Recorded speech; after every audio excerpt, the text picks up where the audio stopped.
Nelson Mandela Solutions Part 1.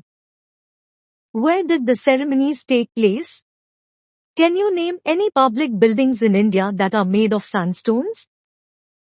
Ans. The inauguration ceremony took place in the lovely sandstone amphitheatre formed by the Union Building in Pretoria. Some public buildings in India that are made of sandstone are the Jama Masjid, the Red Fort, and the Parliament. Can you say how 10th May is an autumn in South Africa? Ans. Geographically, South Africa is located in the southern hemisphere. In this hemisphere, there is autumn in the month of May. So 10th May is an autumn day in South Africa. We can also say 10th of May is an autumn day as it is end to the policy of apartheid and a beginning of new system of government that recognizes the rights and freedoms of all the people regardless of the color of their skin. At the beginning of his speech, Mandela mentions an extraordinary human disaster. What does he mean by this? What is the glorious human achievement he speaks of at the end?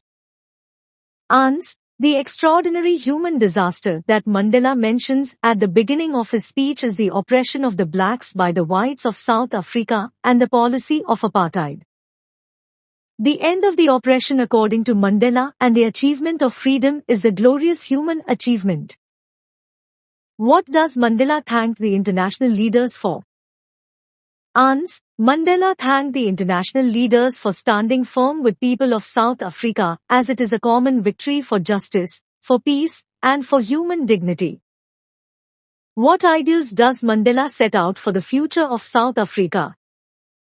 Ans. The ideas that Mandela sets for the future of South Africa are an end to poverty, deprivation, suffering, gender inequalities, and other discrimination.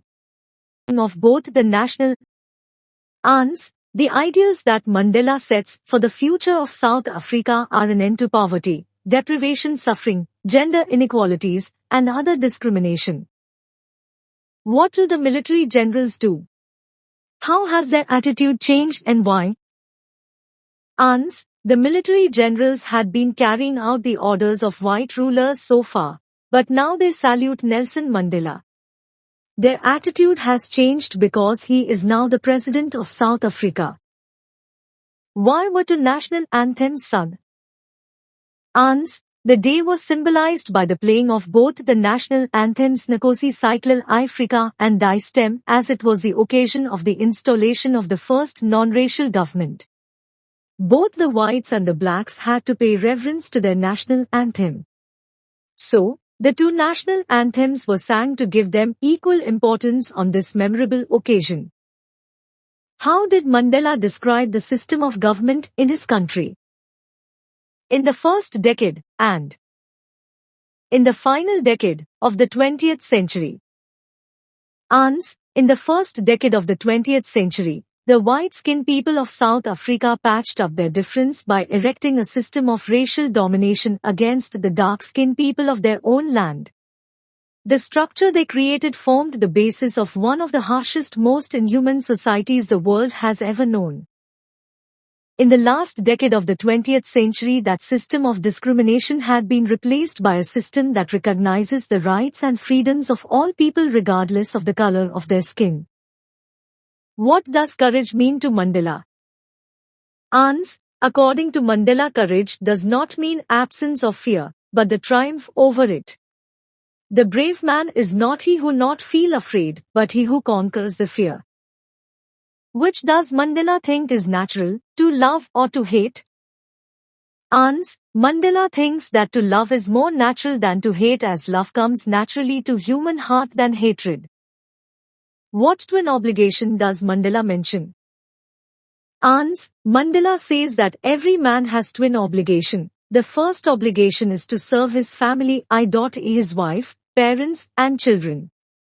His second duty is to serve his people, i.e. his community and his country. What did being free mean to Mandela as a boy and as a student? How does he contrast these transitory freedoms with the basic and honorable freedoms? Ans. When Mandela was a boy, freedom for him meant running freely in the field, riding on the back of slow-moving bulls, and swimming in the streams. As a student, he realized that his boyhood freedom was an illusion. He realized that his actual freedom has already been taken away. He wanted freedom to stay out at night, read what he pleased, and go where he wanted. Yet these were only transitory. As a young man, he wanted the basic and the honorable freedoms. He wanted to achieve his potentialities, to earn his keep, of marrying, and to have a family. He was prevented from living a lawful life.